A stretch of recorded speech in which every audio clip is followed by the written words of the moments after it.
I think in this world of Pelotons and Beyond Meats and gold and Tesla, you need to take a step back and look at what got us to this point.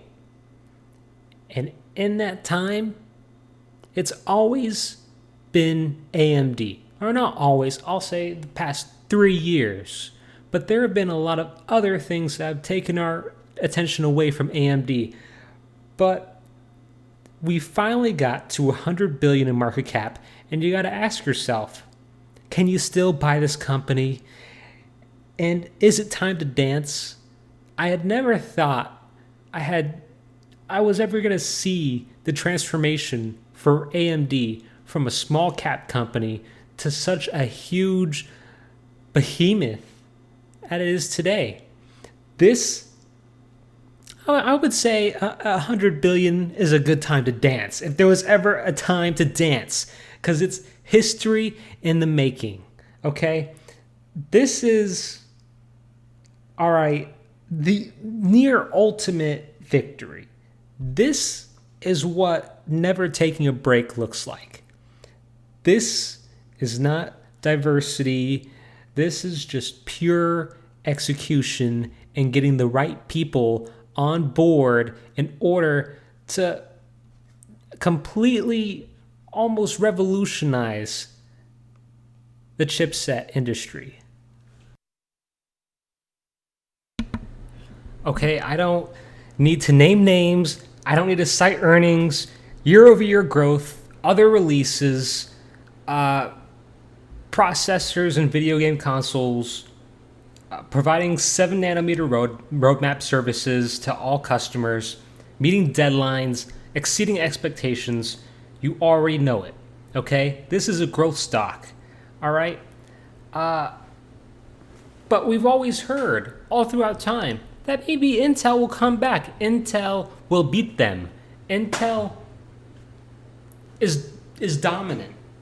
You know, whatever you're talking about, that NVIDIA and Intel will always crush them.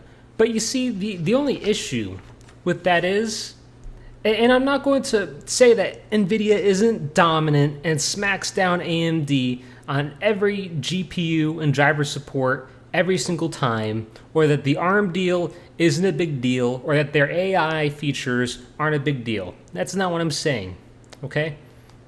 I'm saying that the whole theme, the whole premise around AMD is changing.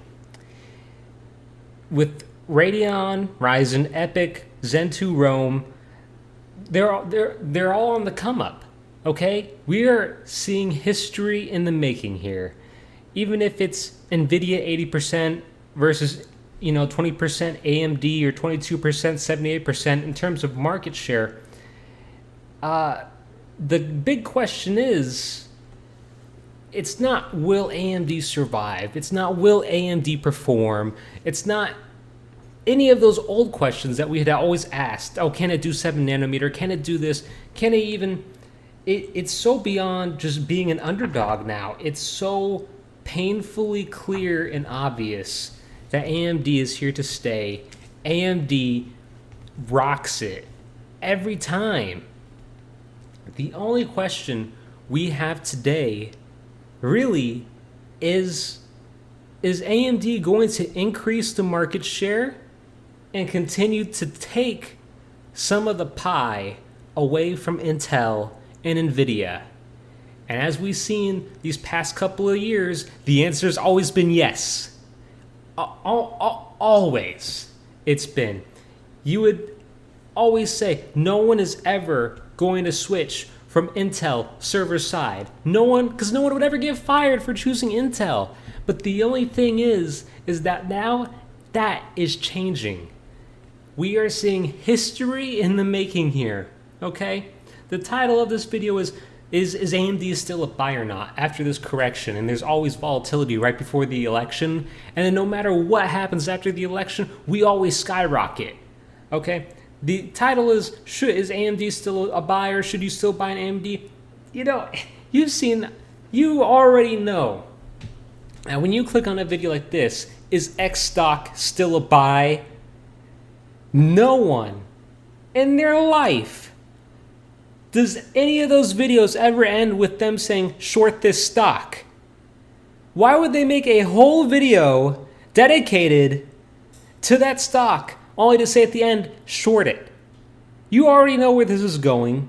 You already know the most obvious answer for one of the best, well-executed companies that we've seen in a while. Okay?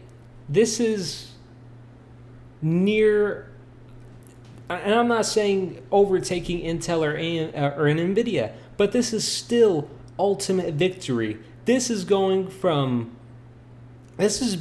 being just an underdog. This is so incredibly impressive, what we've seen, honestly.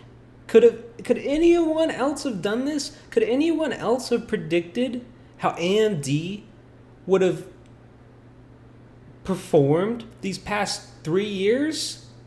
It's insane. Now, if I could just talk more broadly, it doesn't matter that there's, power consumption and efficiency issues and performance and technology like DLSS and other things that are an issue here. The thing here is that the high-end, very high-end GPU market seems to get the most attention. But for the past, 2 generations and probably the next 2 generations, there's not really too much reason to be upgrading. The majority of the market, isn't that what matters? The entry-level cards, there's only so many people that's going to buy an RTX 3090 as opposed to, let's say a Radeon 6000 series.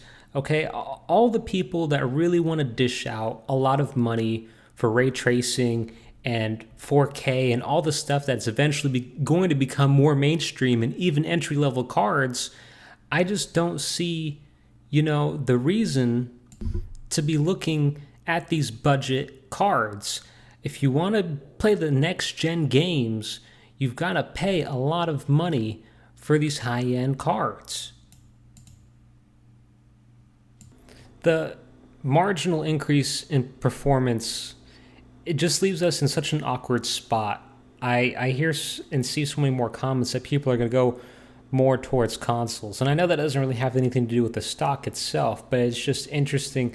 The companies are going to behave based on how the consumers behave. And if everyone is still lining up to buy these really expensive high-end GPUs, that's, I guess, what they're going to focus on for the next coming future.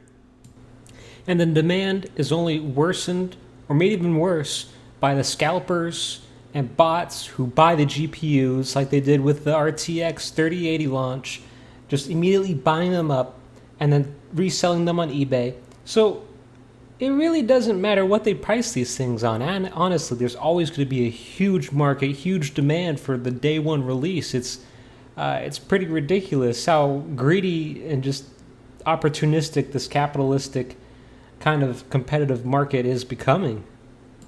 So I got a little sidetracked there, but so I think obviously the stock is a buy, has always been a buy. Even if you don't follow the space too much, if you do, I think it's funny. I don't think you need, the same 12 people saying the same thing over and over again. It's kind of obvious how it's going and which way it's going to go. Now, it's possible that when NVIDIA releases the new GPUs and gets them into the hands of consumers and the specs aren't nearly as good as we thought when we get them in October, the middle of October, maybe AMD will dip even more. But the thing is, we've already dipped. This is it, Chief. I mean, it's well below $100 billion of market cap. If there's ever a time to get in, I'd say it's now. So again, this is one you want to hold, not trade if you can.